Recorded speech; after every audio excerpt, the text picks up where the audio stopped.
26절까지 내용입니다.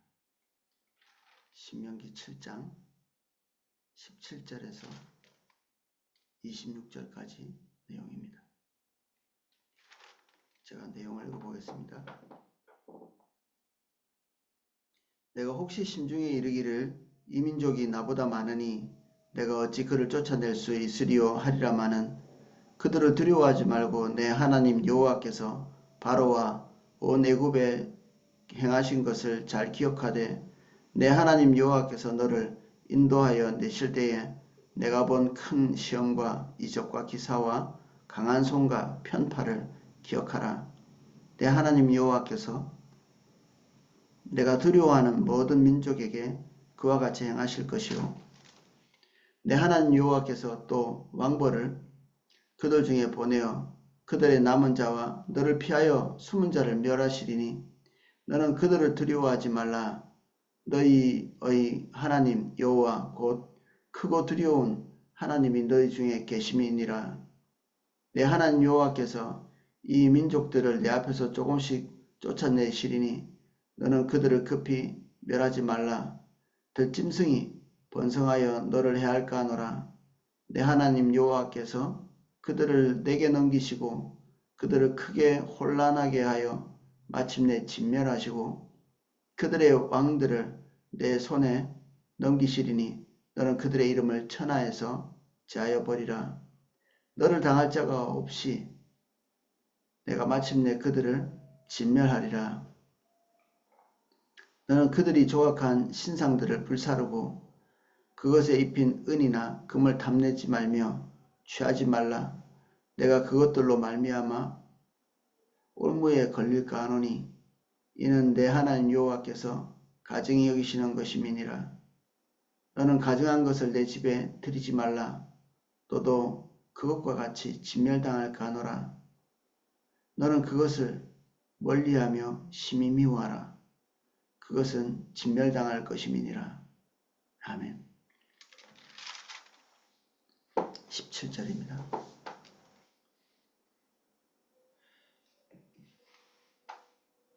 내가 혹시 심중에 이르기를 이 민족이 나보다 많으니 내가 어찌 그를 쫓아낼 수 있으리요 하리라마는 그들을 두려워하지 말고 내 하나님 여호와께서 바로와 온 애굽에 행하신 것을 잘 기억하되 이스라엘 백성들은 이미 한 차례 패배를 겪었습니다.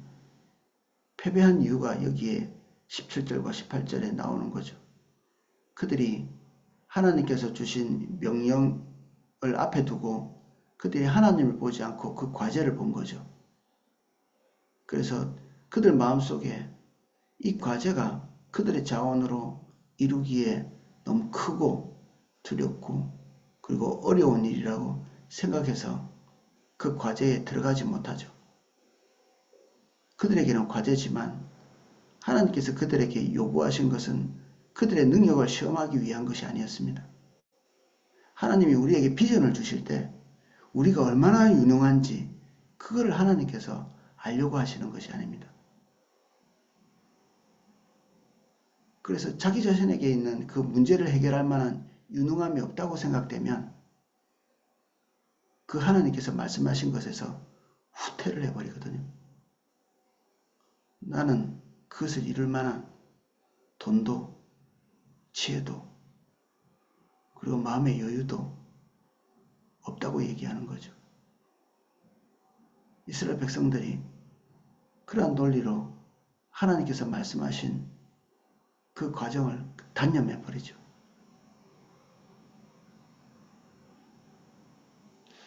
그래서 그들은 그들의 삶에 깊이 들어가게 됩니다.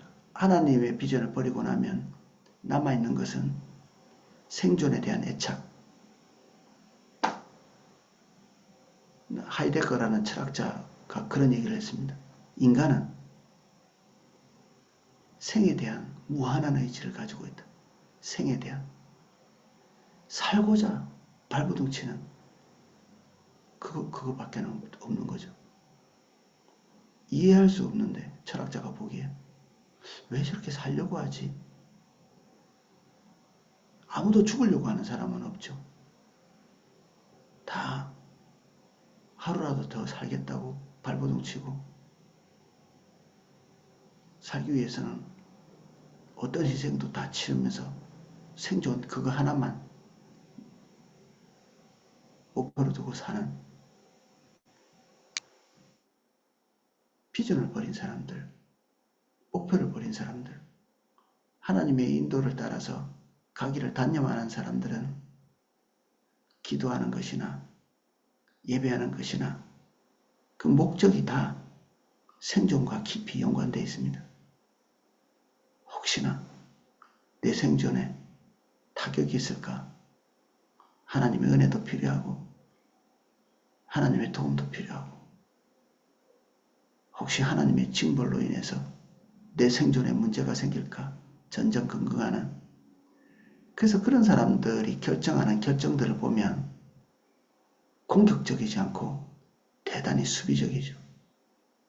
최소한의 것만 드리고 하나님께 분노만 일으키지 않을 정도로 대충 때우고 그 다음 단계를 기대하는 그 다음 단계가 뭐죠? 하나님의 인도를 따라간다는 게 아니라 자기가 간절히 바라는 자기 뒷줌에 숨겨놓은 자기 뜻, 자기 평안, 자기 삶의 유지 이런 것들을 얘기하는 것입니다. 마치 제가 어렸을 때 제사를 많이 지내는 집에서 성장을 했는데 꼭 제사 지내고 나면 그 음식 찌꺼기 조금씩 이렇게 떼가지고 밖에 나가서 우리 조상신과 같이 따라온 그 귀신들에게 나눠주거든요. 그리고 이 제사 지내고 나면 집 앞에다 꼭 음식을 이렇게 놔두죠. 왜 그럴까요? 귀신을 존중하는 게 아니라 혹시 내 삶에 귀신들이 섭섭하게 생각해서 그 서운함 때문에 해코지랄까봐 두려운 자기 삶의 목적이 사라지지 않으면 하나님을 섬기는 것도 비슷한 구조로 갈 수밖에 없게 됩니다. 어떻게든 하나님의 심기를 안 건드려야 내 삶의 평안을 유지할 수 있을 테니 그때그때마다 최소한의 것이 무엇인지를 고민하는 거죠. 하나님을 위해서 최선의 것이 무엇일까? 그런 것들에 대해서 고민하는 게 아니라 방향성이 완전히 다릅니다. 나타나는 건 비슷하죠. 나타나는 건 비슷합니다. 나도 은혜 받고 있어. 뭐 이런 얘기를 할 수 있죠. 나도 나름대로 하나님 앞에서 한다고 하고 있어. 이 비슷한 말 할 수 있습니다. 사람들에게 나를 나타낼 수 있을지는 모르지만 나와 하나님 앞에 서 있을 때 하나님이라고 하는 우리의 전부를 갖기 원하시는 존재 앞에 서 있을 때 우리는 그때 우리의 모습이 드러납니다. 어떤 사람은 너무 늦게 드러날 때가 있습니다. 죽기 전에. 자기가 어떤 길을 걸어왔는지를 그제서야 하는 거죠. 너무 늦은 것입니다. 그래서 우리 중심이 계속해서 들추어지는 기분 나쁜 일들이 있을 때 어떨 때는 지도 잘못하면서 나를 지적하고 넘어가는 그런 사람들이 나타나기도 합니다. 근데 우리는 그럴 때 우리를 방어하기 위해서 애쓰는 것은 굉장히 지혜롭지 못한 처사입니다. 나보다 훨씬 못한 사람이 나를 모욕할 때도 우리가 그 말이 하나님으로부터 올 수 있다는 사실을 이해할 필요가 있습니다. 내 귀에 들리는 모든 출처의 소리들을 점검할 필요가 있죠. 어디로부터 왔든지 간에.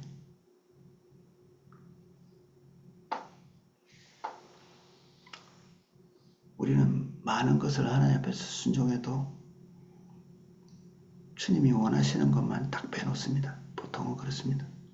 모든 것을 다 불순종하는 게 아니라 웬만한 거는 다 하고 주님이 기대하시는 딱 그 하나만 빼놓습니다. 그래서 우리는 양적인 순종을 이렇게 제조, 양적 순종 거의 90% 했습니다라는 이런 말을 하나님께 드립니다.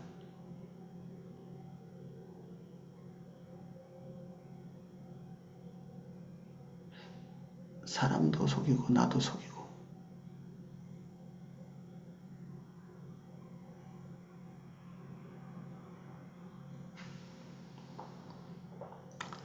(19절입니다) 내 하나님 여호와께서 너를 인도하여 내실 때에 내가 본 큰 시험과 이적과 기사와 강한 손과 편파를 기억하라. 내 하나님 여호와께서 내가 두려워하는 모든 민족에게 그같이 행하실 것이요. 지금까지 하나님께서 우리의 삶에 행하신 일들을 추억하라는 얘기입니다. 네 힘으로, 네 능력으로 왔는지 하나님의 자원으로 오게 됐는지 우리는 늘 하나님 앞에서 성공적인 삶을 살지 못하지만 그래도 10년, 20년, 수십 년 주님 따라왔기 때문에 하나님 앞에 맡긴 삶들도 있죠. 그래서 승리도 있습니다. 우리의 삶은 승리만 있지도 않고 패배만 있지도 않습니다. 승리한 그 순간순간들을 기억하고 추억해보라는 얘기입니다.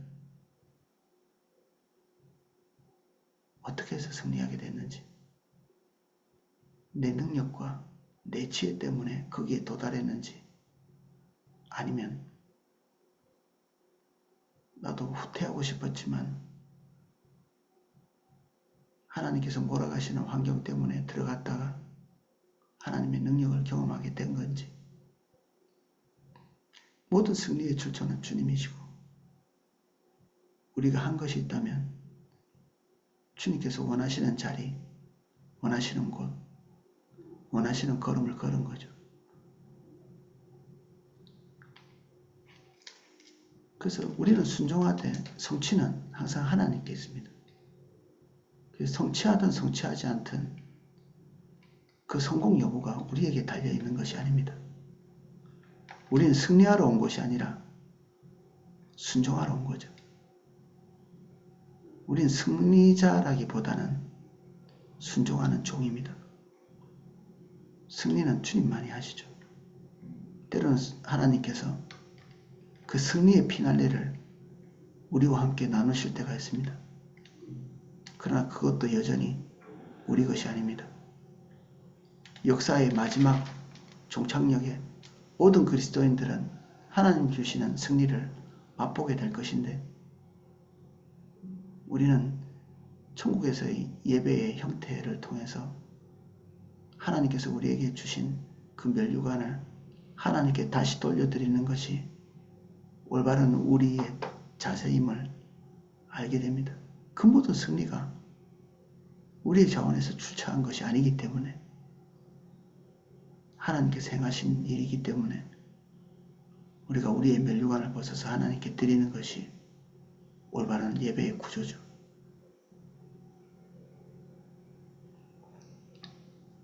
20절 내 하나님 여호와께서 또 왕벌을 그들 중에 보내어 그들의 남자와 너를 피하여 숨은 자를 멸하시리니 너는 그들을 두려워하지 말라.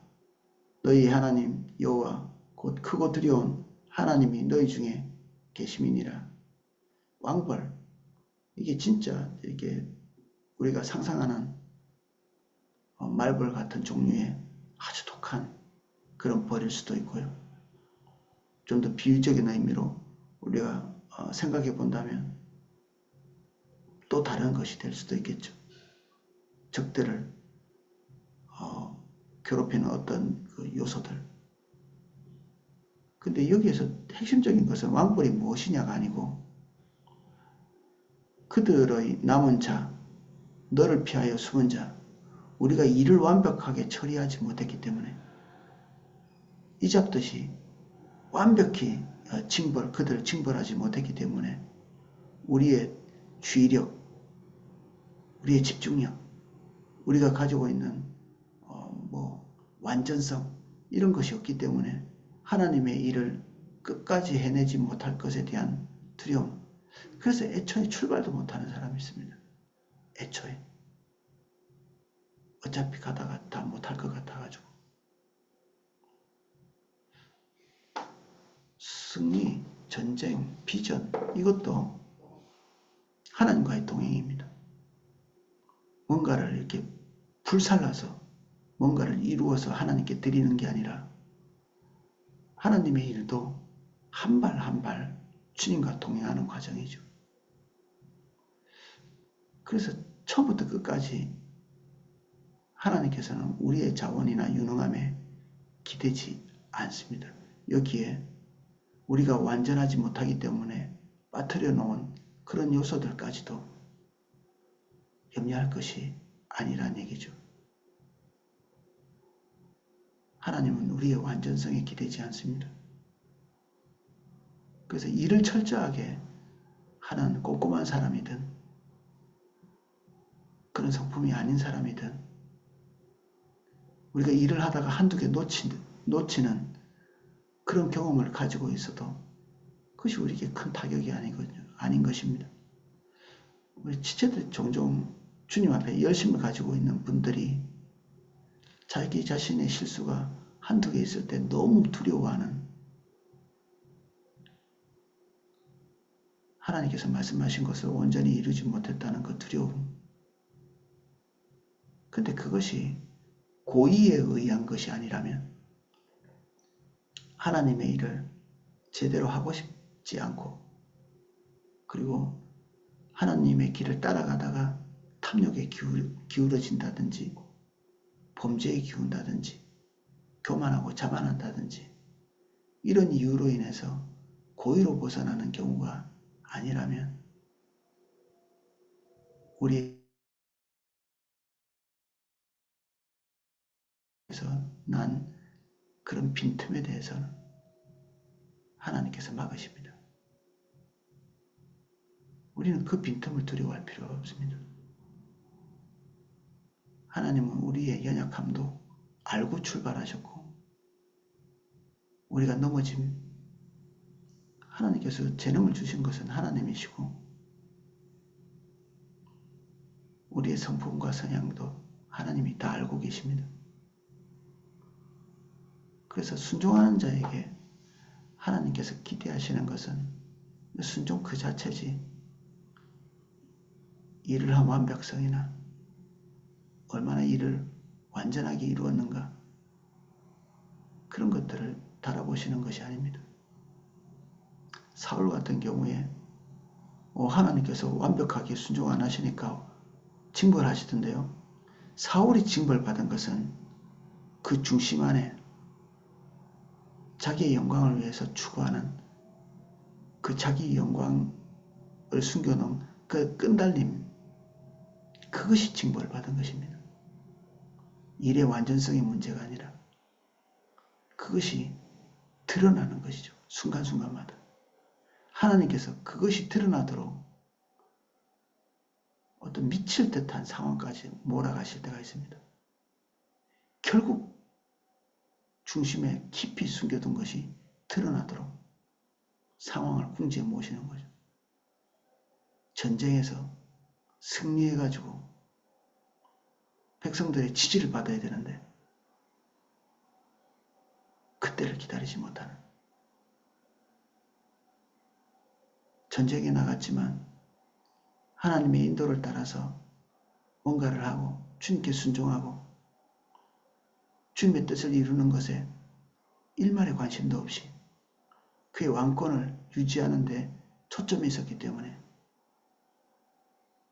그것이 뒤흔들릴 만한 상황에서는 견딜 수 없었던 거죠.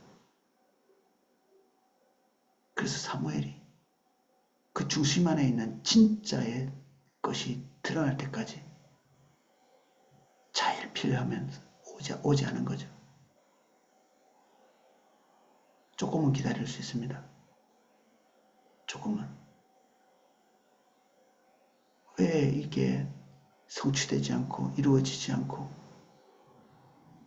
이게 질질 끌면서 어느 지점까지 가느냐? 하나님께서 지금 중심을 드러내시는 것입니다. 목표가 어디였는가? 그 사람이 무엇을 기대하고 출발했는가? 또는 출발은 순전하게 했지만 변질된 그들의 중심을 하나님께서 들춰내시는 거죠. 그래서 사울이 심판받은 것은 그가 일을 완전하지 않게 했기 때문에 심판받은 게 아니라 그의 중심이 올바르지 않았기 때문에 심판받은 것입니다. 버림받은 것이고.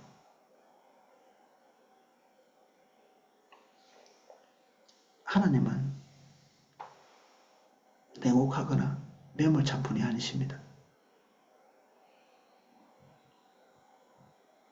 그리고 우리를 일꾼으로만 부르시는 것이 아니라 우리를 아들로 부르시고 우리를 부려먹고 이렇게 뭔가 이렇게 얻어내려고 하는 우리를 통해서 하나님께서 기대하시는 것들을 한번 손에 한몫 잡아보려고 하는 그런 하나님이 아니시죠. 주님의 목적은 우리와 동행하시고 하나님의 선한 것을 우리와 함께 나누고자 하시는 그런 의지입니다. 그런 뜻이고 동행 자체에 목적이 있습니다.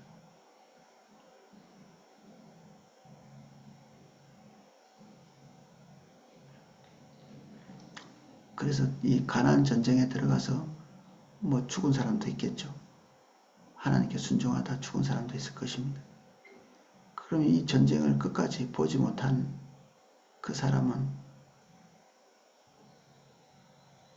그럼 틀린 것인가? 그렇게 볼 수 없겠죠. 하나님과 동행하고 있었다면 그 사람 승리한 것입니다. 이미 목적이 그러하기 때문에. 일전에 종종 예화를 들려드렸던 그런 이야기들이 있습니다.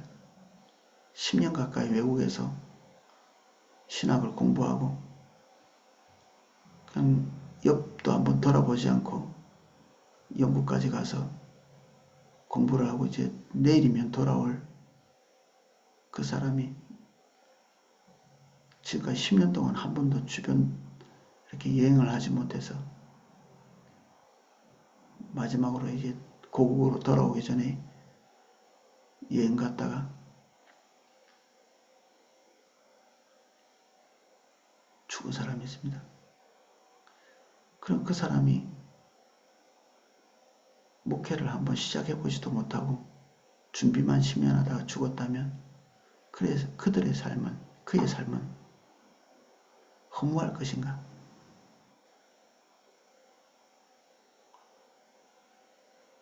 허무하다고 생각한다면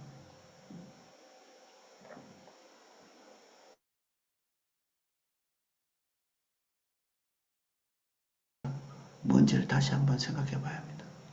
하나님의 일, 주님께서 우리에게 요구하시는 게 뭔가?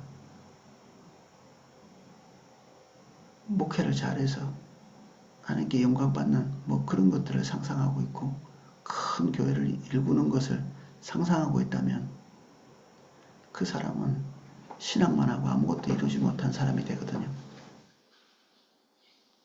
근데 신학의 과정에서 좀 하나님을 동행하고 주님과 긴밀한 관계를 유지하고 그 안에서 주님께서 기대하시는 걸음을 10년 동안 걸었다면 그는 거기까지가 목표죠. 대한민국에 들어와서 목회 한번 제대로, 선교 한번 제대로 못하고 병에 걸려서 죽은 선교사가 부직이 있습니다. 그것도 혼자 죽은 게 아니라 가족 전체가 죽기도 하고 우리가 볼 때 이해할 수 없는 한 개인으로 봐서는 그런 일들이 희귀하지 않습니다. 그런 케이스들이.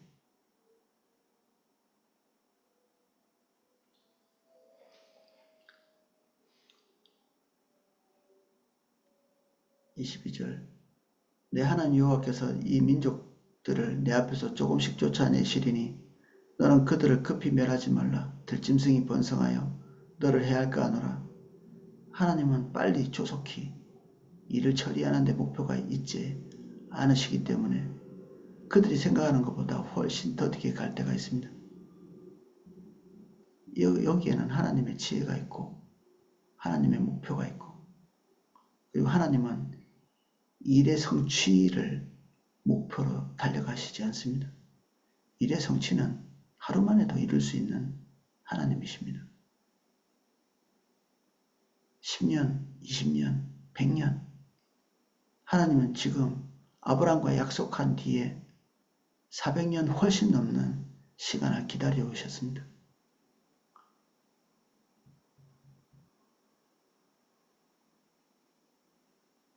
하나님 혼자 하셨으면 더 잘하실 일이죠. 거기에 목적이 있지 않았다는 그런 얘기입니다. 내 하나님 여호와께서 그들을 내게 넘기시고 그들을 크게 혼란하게 하여 마침내 진멸하시고 그들의 왕들을 내 손에 넘기시리니 너는 그들의 이름을 천하에서 제하여 버리라. 너를 당할 자가 없이 내가 마침내 그들을 진멸하리라. 왕들이 죽임당했다면 그 국가 전체는 없어진 것입니다.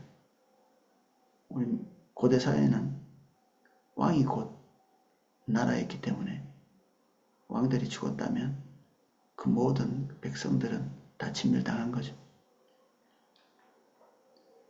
너는 그들이 조각한 신상들을 불사르고 그것에 입힌 은이나 금을 탐내지 말며 취하지 말라.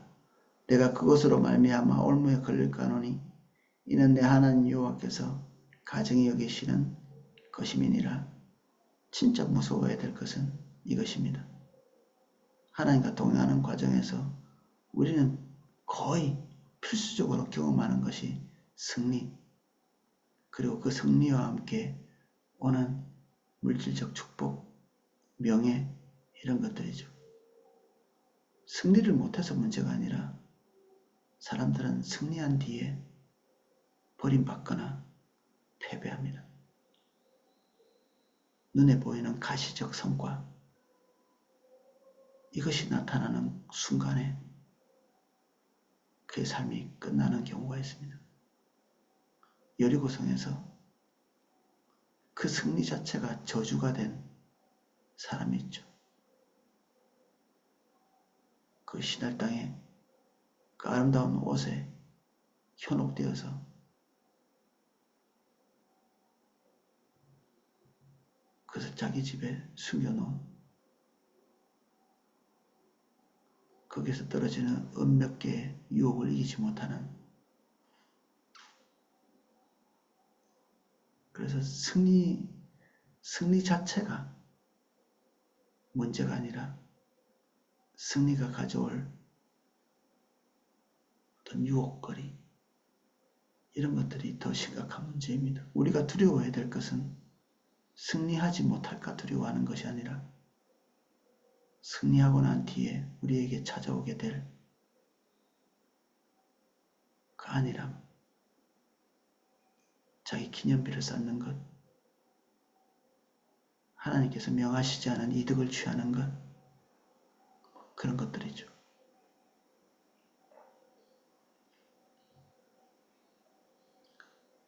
그래서 이를 성취하기 위해서 조급한, 그래서 그 목표만 향해서 달려가는 이런 것들은 우리가 방향을 잃기 쉽습니다. 그것이 하나님께로 온 비전이라 할지라도 그 비전을 성취하는 것 자체가 우리 개인에게는 사실은 무의미한 것입니다. 주님이 우리를 부르신 것은 일부려 먹으려고 시킨 것이, 구원하신 것이 아니기 때문에 그 과정에서의 순종과 동행, 이것이 우리가 유지해야 될 것이지, 그 최종적 그 이룸이라고 하는 것, 성취라고 하는 것, 이것은 우리에게 속한 것이 아니다. 그래서 일, 씨 뿌리고 물 주는 것과 그리고 우리가 원하는 결과들이 성장하는 것은 분리된 것입니다. 전자의 두 개는 우리의 영역이고 후자, 잘하고 성과를 내고 승리하는 것은 하나님의 영역이죠. 너는 가증한 것들을 내 집에 들이지 말라. 너도 그와 같이 진멸을 당할까 하노라. 너는 그것을 멀리하며 심히 미워하라. 그것은 진멸당할 것임이니라. 가나안이 진멸당한 것은 약해서가 아닙니다.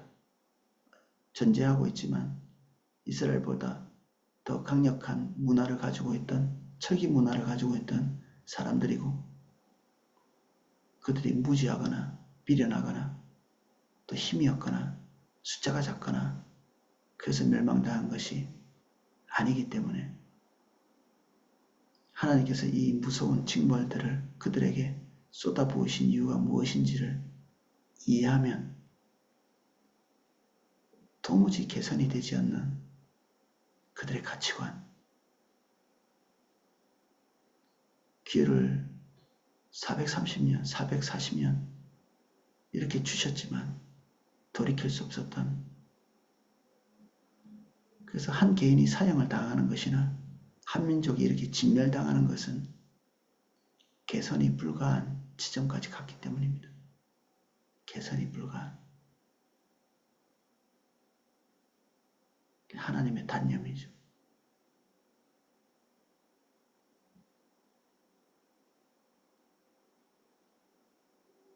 항상 저 개인도 그 지점에까지 가지 않아야 될 텐데 하는 조바심이 있기도 합니다. 사실은 훨씬 그 전에 우리는 긍정적인 의미에서 주님과 동행해야 되겠죠.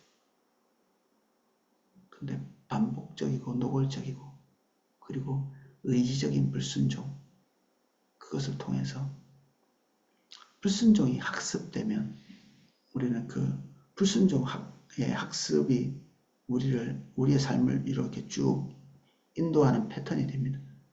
그러면 어느 시점을 넘어서면 우리가 더 이상 하나님의 말씀이 와도 개선되지 않습니다. 이게 돌이키지 못하는 거죠.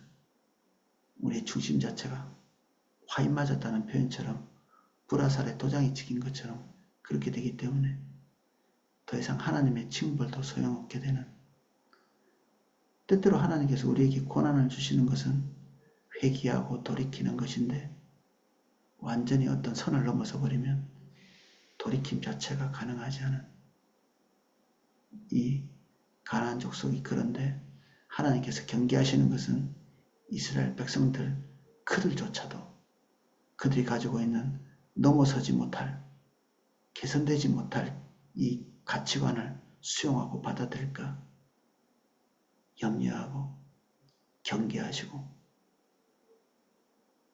그게 경고하시는 거죠. 이들은 아직 그 선을 넘지 않았지만 그것이 가능성으로 존재하고 있는 그런 상태이기 때문에 경고하시는 것입니다. 오늘은 여기까지 살펴보겠습니다. 우리가 바라봐야 될 것은 비전의 성취가 아니라 비전을 이루어 나가는 과정, 순종해 나가는 과정에서 주님과 동행하는 것입니다.